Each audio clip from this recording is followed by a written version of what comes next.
Hello and welcome to the latest Blood Red podcast with myself, Keifer MacDonald, Ian Doyle and Theo Squires. We've got a bit of a bumper episode today. We'll be reviewing Saturday's 3-1 victory at Wolverhampton, as well as previewing the Europa League tie in Austria later this week. As I say, I'm joined by Ian Doyle and Theo Squires, so gents, we'll get straight into it. Doyle, you were at Molineux on Saturday afternoon. Plenty to talk about, the good, the bad and the ugly of Liverpool, all kind of summed up in 90 minutes. What were your kind of takes on the game and what can we learn about this Liverpool side 5 games into the new season? I mean, to paraphrase Sven-Göran Eriksson, he's the old enough to know who he is. He knows who he is. I mean, come on, we have to give credit to our listeners and our hosts as well. To paraphrase him, not so good first half, good second half, because he used to say the opposite for England. No, it was a typical after the international break, especially if you're playing at 12:30. It's a weird one, isn't it? It's because did Liverpool struggle because of that, or did Liverpool struggle because it was put in their mind that they were going to struggle? Yeah. But then again, they did play at Wolves back in February, and the start was very similar to what happened there. And the team, certainly defensively, there was obviously Matip played and Gomez played, although in slightly different positions. They played last time out as well. So from that start, you were thinking, well, this isn't very good. And the impact of all that travelling, you saw that on Alexis McAllister. He had a terrible first half, truly not good at all. Gave the ball away, just looked really slow. And when he did have the ball, he was passing it straight to Wolves. And then even someone like Dominic Szoboszlai, who's had such a good start to the season since he came to the club, even he was giving the ball away. And you could see that they were all getting frustrated. And Klopp, but he said afterwards, didn't he? He said, what did you think at half time? He said there were points in the first half where I was just thinking, what he said, WTF. And so that kind of summed it all up. But then, which I'm sure we'll get onto in a bit, is you've got this bench where you had Luis Diaz came on, and shortly afterwards Darwin Núñez and Harvey Elliott came on. And they made a massive difference. And so too, to be fair to the manager and his coaching staff, is the fact that they changed the formation. We couldn't really quite work it out whether it was 4-4-2 or 4-2-3-1. Kind of seems to be a mixture of the two, but if you factor in that and that Wolves had an inevitable drop-off after the effort that they put in the first half, and the fact that Liverpool got to grip with Neto in particular, defensively, you combine all of that and this kind of new steel that Liverpool, new is it because they did have it for a long time on the club, but they lost it for certainly the first 2/3 of last season. For example, at Wolves in February, as we've just mentioned, they managed to just look as though they got the equaliser fairly handy, to be fair, and start the second half. Gakpo was already going off, and Jota had a hand in it as well.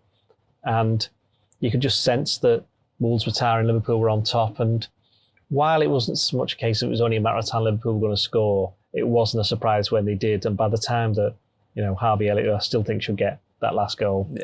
To be fair, I saw a replay, it was going horrendously well. Was it? Absolutely. Okay, all right, fair enough then. But then if you can't score if you don't shoot. Exactly. Don't buy a ticket, you don't win the raffle. Well, that's it, yeah, the old cliche. So fair enough for him. And he said he celebrated it quite well, didn't he? Running off into the away end, and Curtis Jones followed him. They both got booked. But no, it was what could have been an absolutely horrific afternoon for Liverpool, and another example of why Klopp's so fearful of these 12:30 kickoffs, let alone them being after international break, ended up being a reason, probably given a lot of reasons, why Liverpool, not so much Liverpool fans, but I think other teams are looking at Liverpool and thinking, oh no, they're here again, aren't they? And I think that's kind of what I think is the realisation amongst some of the other Premier League teams, especially when you consider how the likes of Chelsea, Manchester United have started the season when they were supposed, and Newcastle to a degree, that they're supposed to be top 4 rivals. Liverpool have already got quite a lot of points on them when you can consider last season. After 12 games, they'd only won 4 games in the league, and after 5, they've already won 4. So, Theo, as Dolly says then, there's Liverpool's kind of grit and resilience has returned, as I say, 16 games unbeaten now in the Premier League, and during that time they've won, in every manner possible. They've had big wins, they've had last-minute winners, and then they've, dealt with adversity, as we've seen over the weekend. Is that a hail to Liverpool's strength and depth that they have now? As Dolly says, Gakpo, started the game, he comes off. Luis Diaz comes on at half-time, makes a difference. Harvey Elliott too. I think that's the 3rd or 4th time he's come off the bench this year, and he's really made a difference. And it felt like times, last season, due to form and injuries, Liverpool didn't really have, substantial options off the bench, whilst the likes of Manchester City and even Arsenal and Newcastle, the sides that did better than Liverpool last year, they weren't detrimented by injuries. So where do you kind of stand on Liverpool's squad depth now? Is it up there with the best in the league, would you say? Yeah, I think so. Last year, they've not really lost much in terms of numbers, but what the big difference is, they've got players who are available again. Like they were unlucky with injuries at times last year. When you think you lose Jota to a long spell, you lose Diaz to a long spell.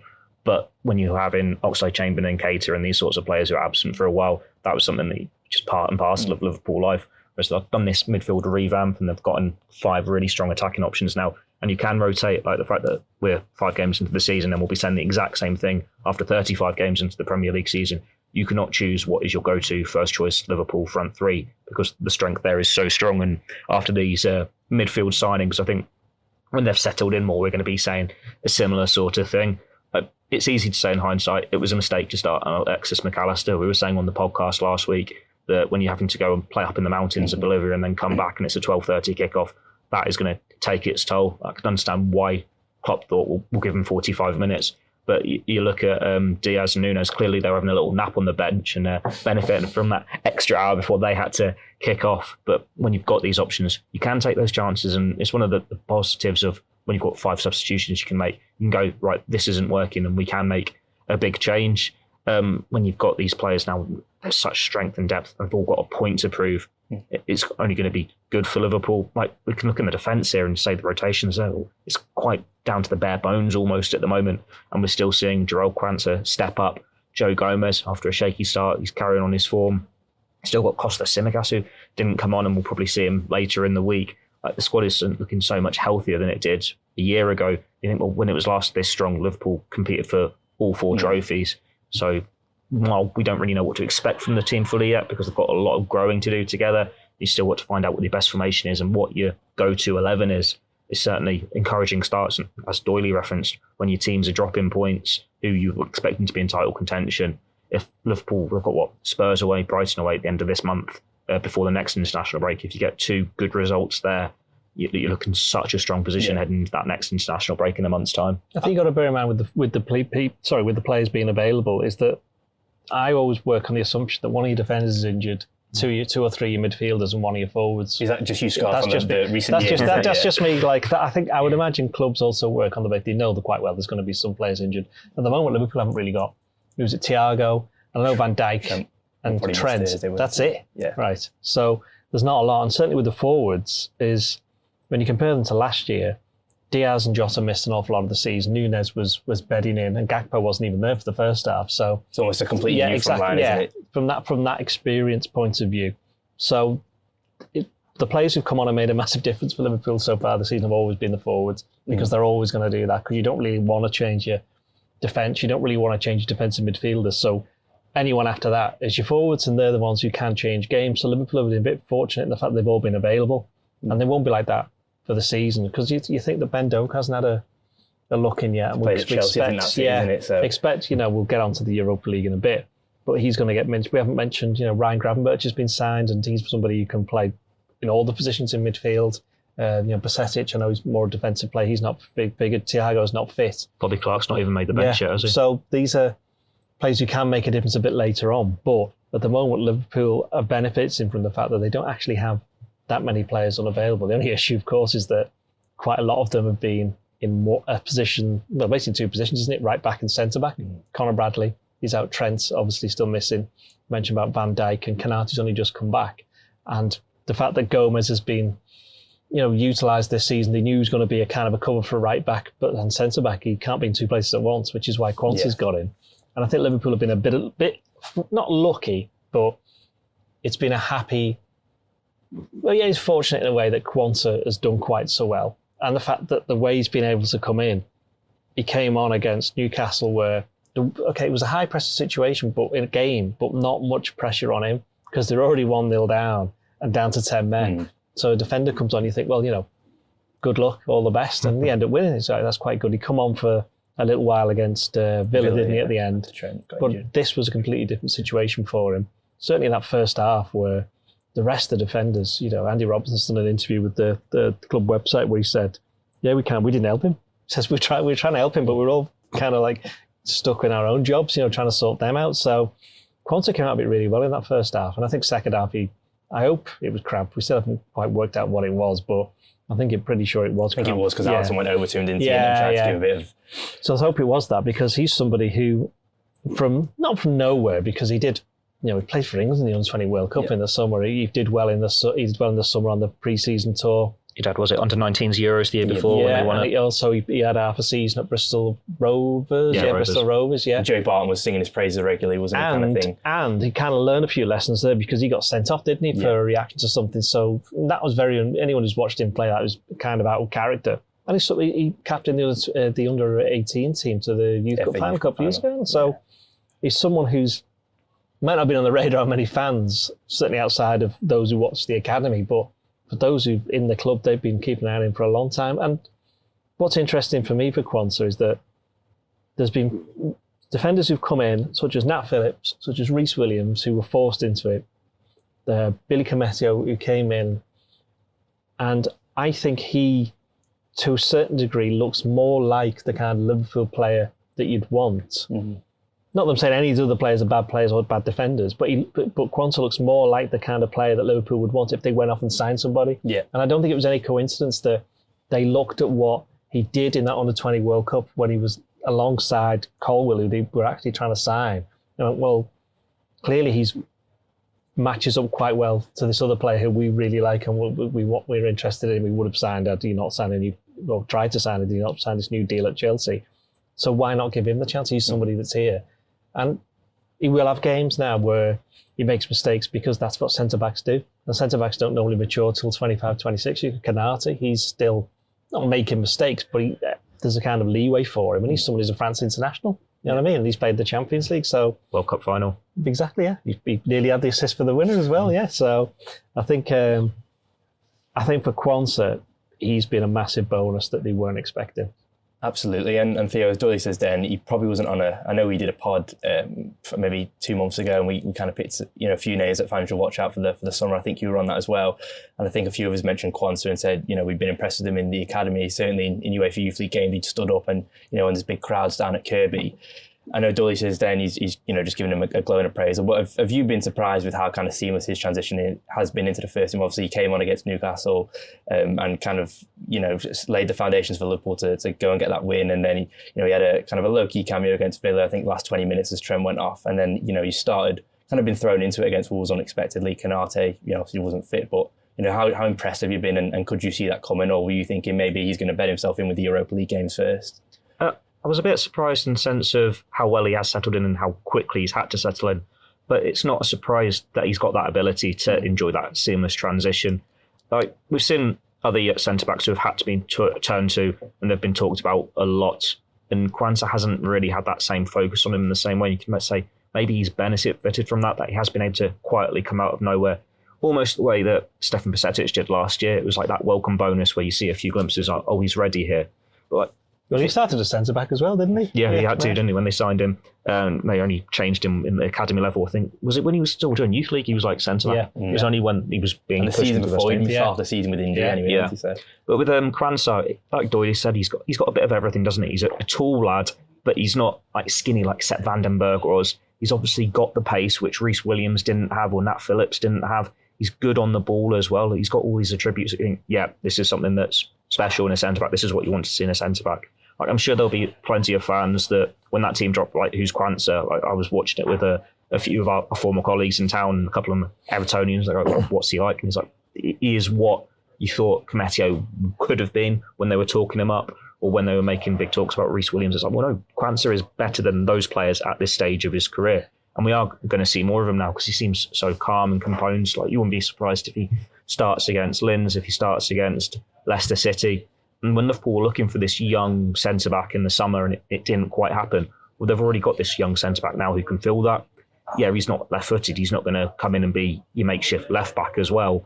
But he's played a bit of right-back in the academy, so maybe that's something to watch later on in the season if they want to rotate it a little bit. But he's got all the attributes that you want to see in his young centre-backs coming through. And when Van Dijk's wrong side of 30, Matip's out of contract next summer, those game times are going to come more and more for him. So he's just got to build on this promising start, like Doyle says as well. He's going to make mistakes, of course he is. Like we were seeing Canate making mistakes last year. Was it the Brentford away game where he's like seems he's got Leeds all the time in the world? Leeds. Yeah. Gomez still was making mistakes last year. But then you get a run of games. It's about how it knocks your confidence. Yeah. If it doesn't knock your confidence, or you can bounce back from it well, then you're in a good place. And from what we've seen so far, he's got those attributes. I think the other thing about Quansah is that he's an example of the impact of having the under-23s training next to the first team, because he may have been unknown to a lot of fans, but for those players on that pitch, those Liverpool players, they'll have been training with him for the best part of 18 months. Might not be regularly, but he'll have been there. And they'll have known who he is, they'll have known. So they'll have known, and I've seen this with... was it like the Spurs game in the quadruple year where he's on the bench? Yeah. So he's obviously been training for a couple of years. Even Derby last year, the League Cup, he was on the bench as well. So it's like with Ben Doak, with Harvey Elliott, with a couple of the other players who've come in, is these first team regulars, senior players, they know that they can trust these players. So it's not like, who's this? I think the only time you could say who was that was Harvey Blair when he came in against Preston. I think that was a bit too early, and I think that still remains one of the oddest, but it was a little bit like one of the most unexpected. Because of injuries elsewhere, that one, wasn't it? Yeah.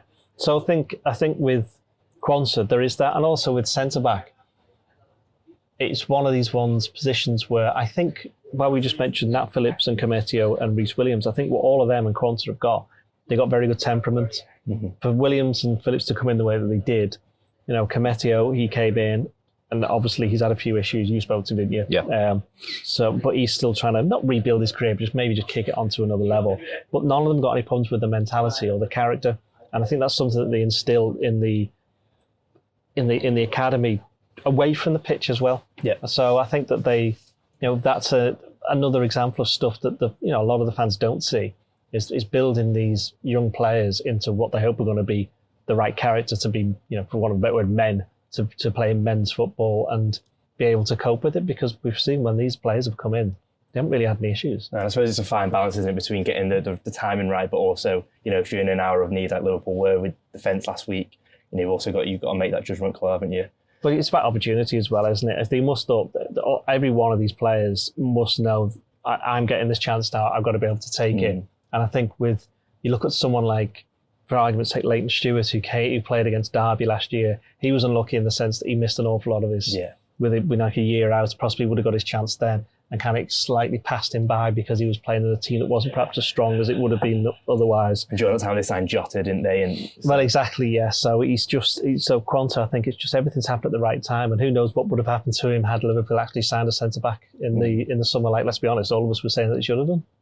Absolutely. And Doyle, I'm going to throw a stat at you that you actually threw at me about 10 minutes ago. Are you throwing it back then? I'm going to throw it back. Yeah. So Liverpool played, by your count, there's been 30 international breaks during Klopp's reign. They've played 29 Premier League games, in the early kickoffs.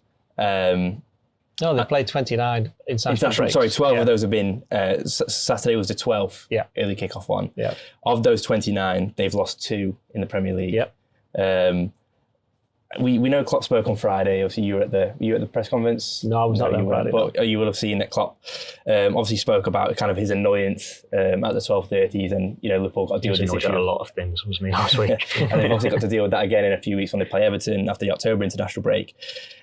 We were speaking in the office here, and you almost said that maybe Klopp spoke it into existence, into the players that to struggle.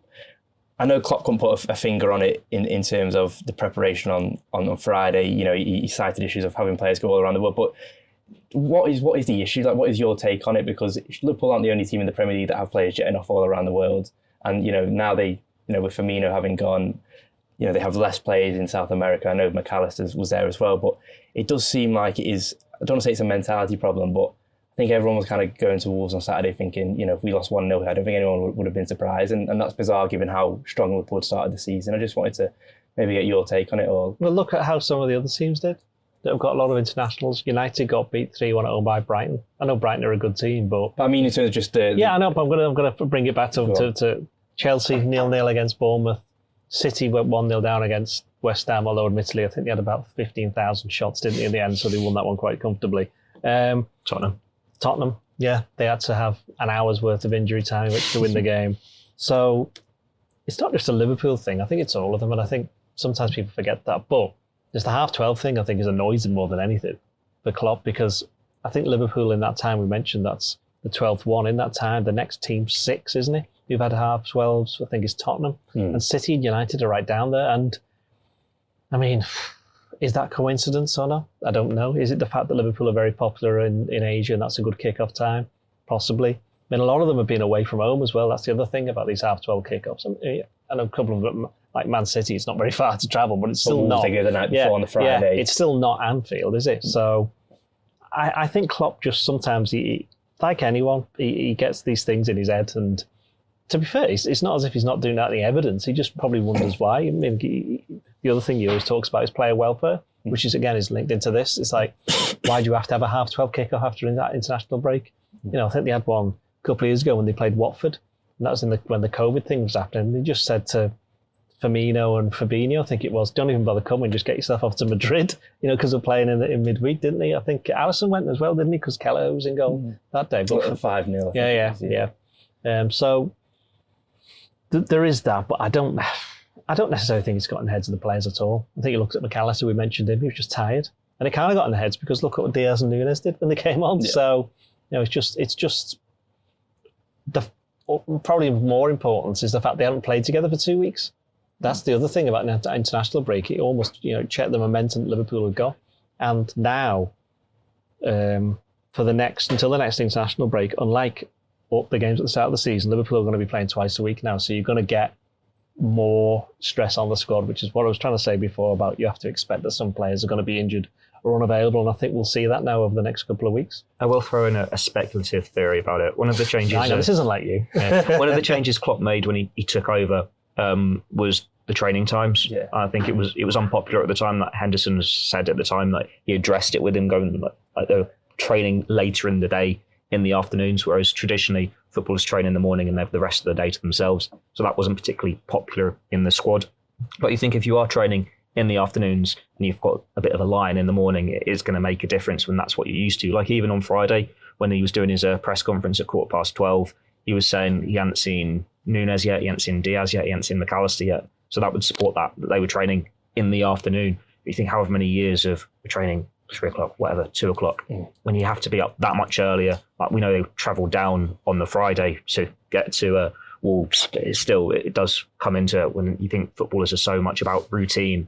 When that's something that's slightly different, it can knock you off. Don't forget Wolves had all of this issue as well, don't forget. Yeah. But I think I'm pretty right in saying that they didn't have quite as many internationals, so they could prepare. The other thing is they could have more time preparing for the game. And the one thing Klopp loves, it's the preparation time, and he didn't have much for it. Absolutely, but one player who didn't, I mean, to be fair, he not jetted off very far, but Andy Robertson, he showed no signs of fatigue really. He wasn't one of the strongest performers in the first half, but I thought he really came alive in the second half and kind of, spearheaded the Liverpool comeback. Obviously, gets the second goal. His 200th Premier League appearance for Liverpool, captain in the day, obviously with Trent and Van Dijk both unavailable. Theo, just a word on his performance and how impressive he was. There's a lot of noise in the summer maybe about his role changing and will he be impacted by Trent's new position and what could that kind of spell in the long term for him? Obviously, Liverpool after a left-sided centre half, who could potentially do left back as well. But Robertson has kind of really answered back his critics quite emphatically in recent weeks, hasn't he? Yeah, he's been good the last few games, hasn't he? Like before the break as well. I know he had an up and down game against England for Scotland, a couple of assists, one for the right reasons, one for the wrong. But it's still, he's showing those encouraging signs of bouncing back. Like all the Liverpool players were saying last year, Robertson was the one who had to make sacrifices for the new formation. And it was a bit of a bedding in period to try and get up to get to grips with it. And in pre-season, it wasn't quite working for Liverpool in terms of there were still spaces down the flanks, spaces in behind. So far this season, we've seen them tweak it a little bit, haven't we? Like we've seen them maybe not have the right back come inside into midfield as much, whether they stay out wide or they just drop into the centre-back position instead. And while that wasn't necessarily the best thing to do with Joe Gomez in that role against Wolves, it at least allows Robertson to get forward more and play his more natural game, and it certainly plays to his strengths. Same time, they did change the formation in this one, which isn't the first time they've had to do it this season. And when he can just be a natural attacking left back, it looks much more comfortable. Like you look at his goal, granted he's popped up in the right wing, and I suppose all of our thoughts at that moment is, what's he doing there? But he's still going and going and going. He's read it so well to win that ball on the halfway line, make that run into the position, see that the pass is going to come back from Salah, because I think it was Núñez who's on the edge of the box. You maybe expect your striker to be making that run, but no, it's your left back. And then to have the composure to just wait for it to come across his body and go with his favoured left foot. It's not something he's lashed at. He knows exactly where he's placing it. it was a really composed finish. And he's a player we know thrives with the leadership, that responsibility. When there's no Van Dijk, no Trent Alexander-Arnold, we saw how much it meant to him as well in those celebrations.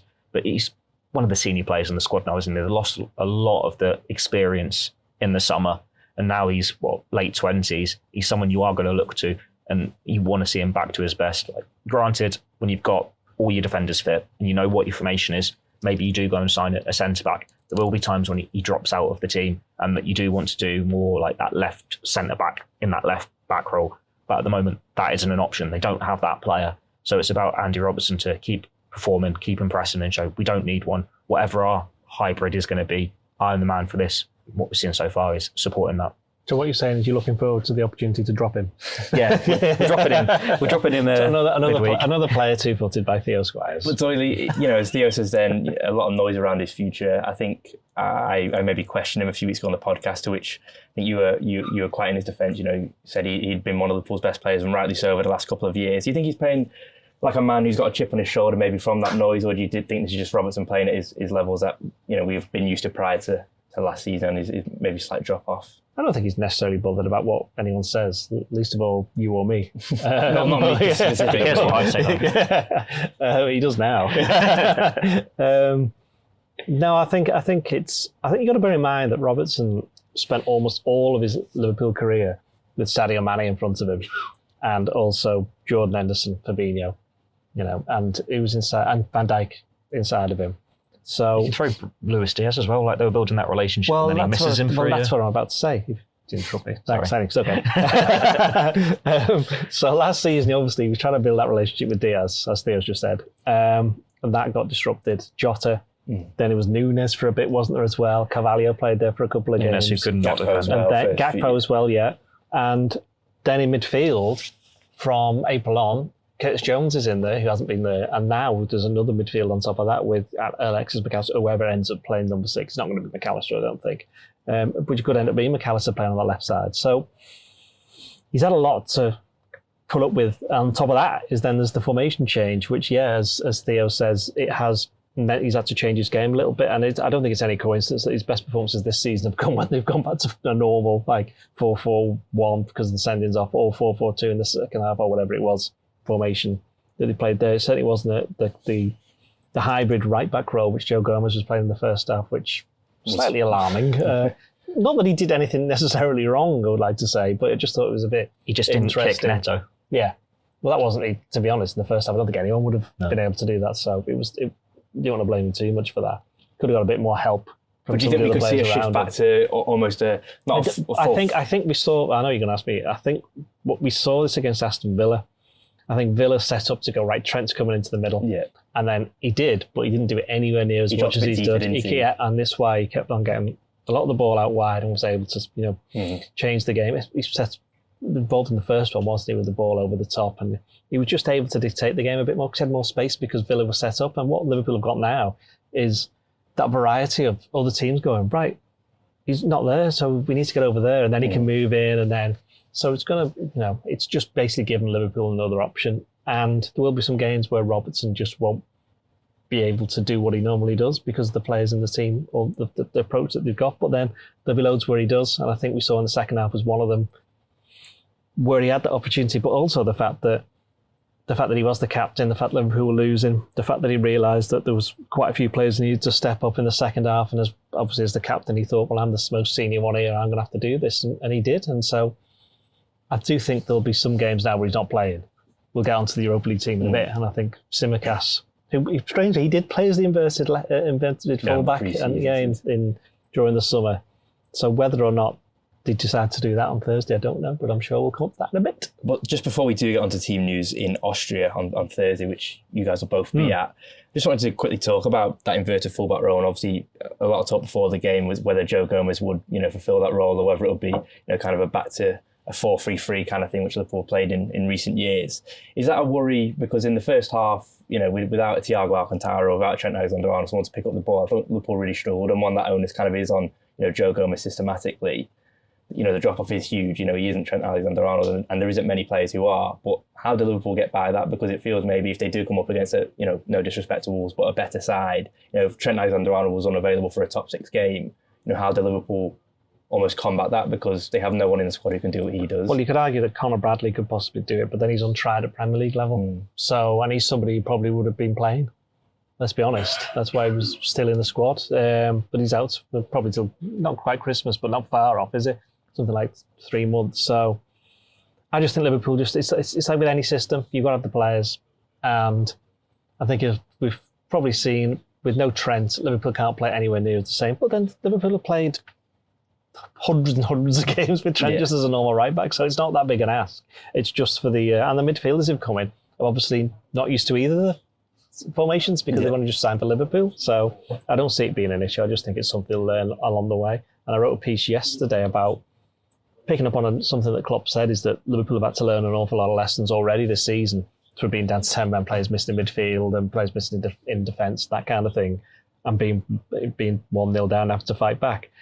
And they've shown really what I think has been interesting, the new faces and not just the new signings, but Curtis Jones playing him, far more involved. Harvey Elliott to a certain degree, he's still only 20, so he's still learning the game.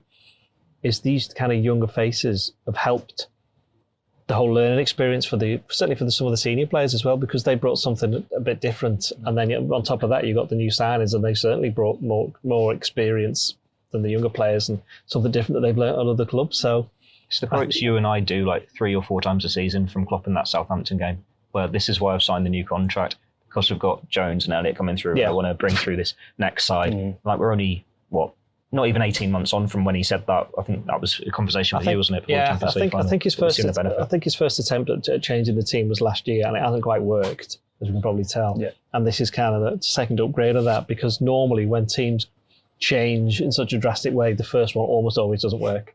And I think that's what Liverpool found last season, but there was enough in there for them to take and to move forward. And whoever it was that came up with the idea to do this hybrid, I know City and Arsenal have already played it, but for Liverpool to play it, to try and unlock Trent, been interesting because, as I just said before, it's not only unlocked him in terms of going into midfield, it's made him just feel, let's be honest, a bit more enthusiastic playing just at right back as well, because he knows he's going to get up. Yeah, basically, yeah. Absolutely. And as I say, you'll both be heading over to Austria on... Where are we going? It's Linz in Austria. As I say, flying Wednesday morning, is it? It is, yeah.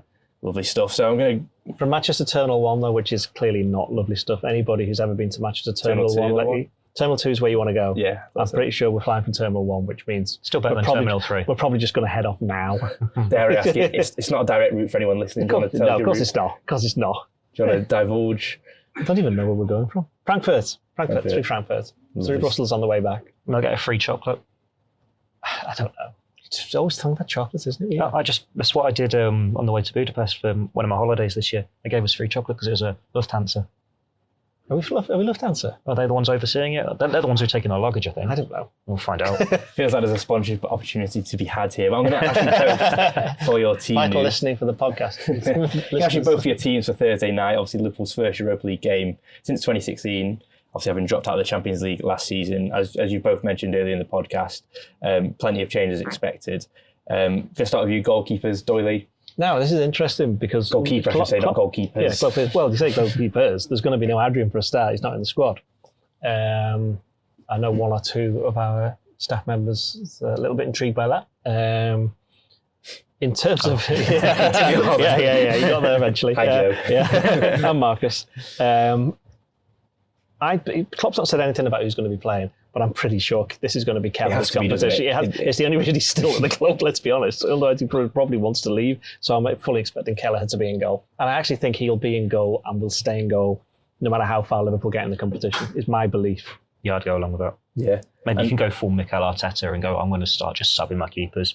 But Kelleher. But does that have to be for Kelleher the minimum this season that he has to play in? That and the League Cup, that and the League Cup. I think that would be fair enough. Defence, Theo, go with you, right to left. Well, I don't think we're expecting Trent to be back. The word was in the last press conference that he might be back on ball work this week, so you'd rather wait until the Tottenham game, for example, for him to make his return. So Joe Gomez is going to have to be right back. If Jarell Quansah was just suffering cramp, so he's fine to play, I'd start him. Virgil van Dijk can come in as captain because he hasn't played the last couple, obviously. And then, as we've alluded to earlier in this podcast, Tsimikas can come in and probably inverted left back, swap it to the other flank. You'd like to think against an Austrian side you haven't faced before, Liverpool, whatever the formation, whatever the setup, should still have enough. Absolutely. Doyle, same for you? Are you bringing Konate in alongside Van Dijk? No, I think that's exactly the same. And I think what we're going to find when we go through this team is Liverpool's lineup is probably a lot stronger than people were thinking. I don't think anyone would have had Van Dijk starting the Europa League game, but I think he's going to have to because he hasn't played for more than 3 weeks now, has he? For Liverpool anyway. And he's going to be the only one who's actually a captain in that leadership group who's probably starting. Yes. Absolutely. And Doyle will go for you for the midfield. Plenty of options to choose from. Yeah, the midfield. Tell you one player who's definitely playing is Harvey Elliott, right? He's definitely in. I think Ryan Gravenberch will play. I think in the sixes, that I presume. No, actually, because don't forget that they've got because that's interesting because they've got Endo and they've got Bajcetic, and I think I'd probably play Endo.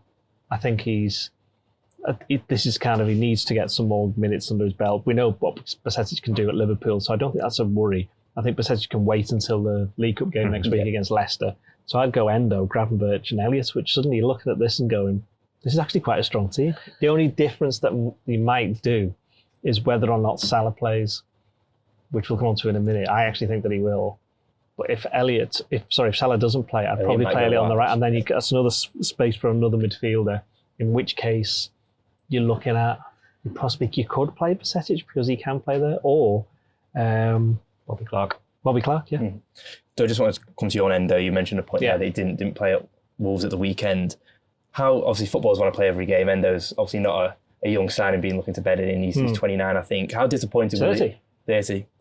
How disappointed will he have been not to have started? You know, MacArthur's well-documented travel, I think it was 6,000 miles or something to Argentina, Bolivia as well. He comes back and he's rushing for a 12:30. Is Endo looking at that from the bench thinking, what do I have to do here to get a start? Or? Well, we know what he has to do. It's not just him. Fabinho was the same when he first started. Klopp said a couple of weeks ago, he was asked after one of the press conferences before, I think it was before the Villa game. And he said, look, Fabinho took a few weeks. I've had to have a few meetings with Endo to tell him what we expect from him. And I think this is the kind of game where Liverpool will have to do a bit of defending in terms of the midfield play. But what will be good for Endo is he's playing. He's got Van Dijk behind him. Yeah. So it won't be like a scratch defence, as it were. It will be, the best defender Liverpool have got will be playing behind him. That'll be a good experience for him. So I think this is an opportunity for him to play. And also against opposition who are going to be better than a lot of the other teams that Liverpool might play in this group. Absolutely. And Theo, come for you to midfield. Same as Doyle or any Yeah, I think it's the same trio. The only change I'd consider would be maybe Elliott in that front three, if you're going to rest Salah, which I'm going to do. But yeah, I'll go for the same three: Endo, Gravenberch, and Elliott.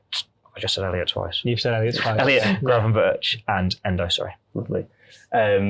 Doyle, come Same to you. with the three then, sorry. I just Elliott, Gravenberch, and Endo. Okay, we got there in the end. Endo and Elliott, I think, threw me off there as well. Doyle, for attack then, are you resting Salah? No, I'm playing. I'm going to play him. Yeah, I think he'll play. Then they'll just sub. He'll want to play. Yeah. I mean, I looked into it for something this morning. Liverpool have played 68 European games since Salah joined, and he's played in 67 of them. And of course, which is the one that he didn't play in, where they won 4-0. Yeah.